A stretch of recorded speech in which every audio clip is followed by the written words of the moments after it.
Bonjour, alors nous sommes l'ADMR Loisirs Culture Environnement. Notre base est ici à la Yourte au parc de la Poudrerie, mais nous intervenons ailleurs également. Donc cette année, dans le prolongement des défis de famille zéro déchet, zéro gaspillage que nous avons menés depuis 2016, la ville a le souhait de permettre à la population de s'initier et de s'informer sur comment mieux se nourrir, plus sainement pour sa santé, également plus sainement pour la planète et, si possible, en dépensant moins. Alors ça peut sembler utopique et impossible, pas du tout. Il y a beaucoup d'astuces, beaucoup d'informations à connaître pour rendre cela possible, mais ça l'est. Nous avons proposé d'animer ce défi sur la base de notre expérience et donc d'animer des ateliers pour répandre un petit peu ces pratiques qui n'ont rien de nouveau, mais qui sont aussi basées sur des savoirs ancestraux. Quelle forme ça va prendre? Nous allons faire 6 séances thématiques sur toutes les thématiques de l'alimentation durable. On va décliner une thématique par mois. Pendant ce mois-là, on va proposer 4 séances, 4 créneaux pour permettre au maximum de gens, en fonction de leur disponibilité, d'être présents. Donc il y aura 2 séances à la Yourte un samedi. Samedi matin, samedi après-midi, ça fera 2 sessions. Une session un mercredi après-midi en centre-ville, dans un centre social ou bien dans un magasin. Voilà, on a des partenaires qui sont OK pour nous recevoir pour animer ces sessions. Et une session de rattrapage en soirée, un soir de semaine, un mardi ou un jeudi, pour permettre aux personnes qui ne peuvent pas venir en après-midi de venir prendre les principales informations. C'est gratuit, c'est la ville qui finance ce projet et il y aura des ateliers de cuisine, des rencontres de producteurs, beaucoup de pratiques, comment cuisiner rapidement des légumes, comment cuisiner en respectant des allergies, comment cuisiner sans gluten, voilà, comment cuisiner vraiment local, l'alimentation de saison, manger de saison et diversifier, toutes ces questions-là. Alors des familles, nous recherchons des familles, nous avons déjà beaucoup de familles. Nous avons actuellement presque 70 familles en liste. Voilà, on va envoyer maintenant, on va les inviter à une réunion officielle. Après, si on a beaucoup de personnes en liste d'attente, on pourra peut-être lancer une 2e session. Donc c'est ouvert. Alors pour nous contacter, pour s'inscrire à ce défi, c'est tout simple. Soit sur le site de la ville, il y a un QR code qui conduit directement à une base de données pour rentrer ses coordonnées. Soit nous envoyer un SMS au 06 62 37 58 91, soit nous adresser un mail.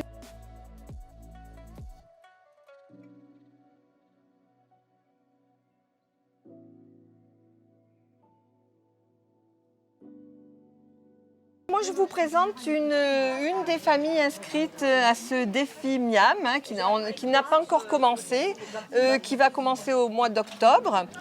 Commence par toi.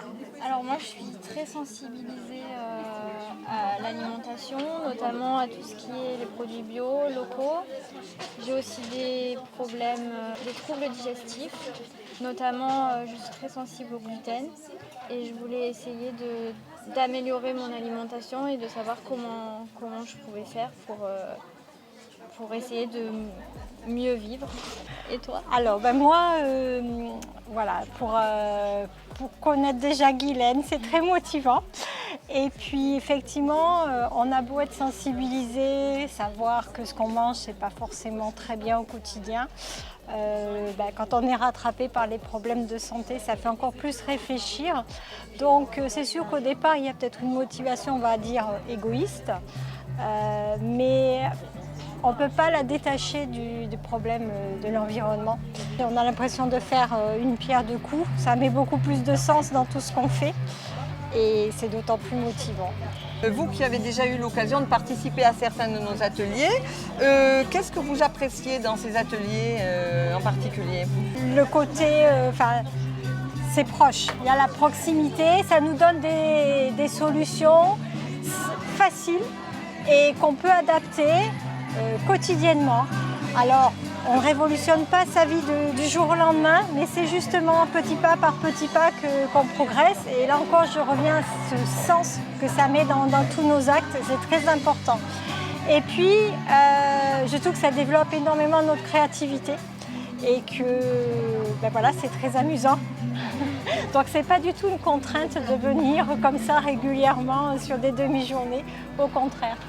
Alors beaucoup de familles témoignent que ce type d'atelier, la participation à ce type de défi et de la simulation dans les familles, ça recrée du lien entre les parents, les enfants, dans les couples et ça redonne de l'intérêt aux tâches quotidiennes qui reprennent du peps. Oui, tout à fait.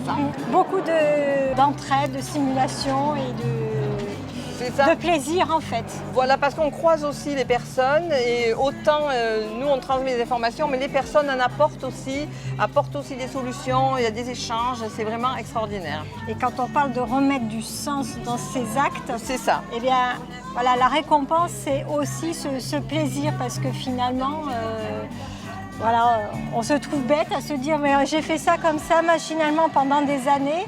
Et il suffit de changer une toute petite habitude et ça change beaucoup de choses. Voilà, ça rend joyeux. Ce qui rend joyeux, c'est de voir qu'on n'est pas otage du système alimentaire qui est largement imposé dans nos pays occidentaux et qu'on peut s'en affranchir dans la liberté et le plaisir et la joie. Voilà, et avec des solutions simples. Et avec des solutions simples, voilà. Exactement. Vraiment à la portée de tout le monde et très économique. Alors là, je pense que c'est un sort de clafoutis aux abricots. Tout est maison et bio. Il y a des crêpes. J'ai fait des petits muffins au citron. Mais j'ai dans l'arrière-boutique, pour les gens sensibles, qui ne mangent pas de gluten, voilà.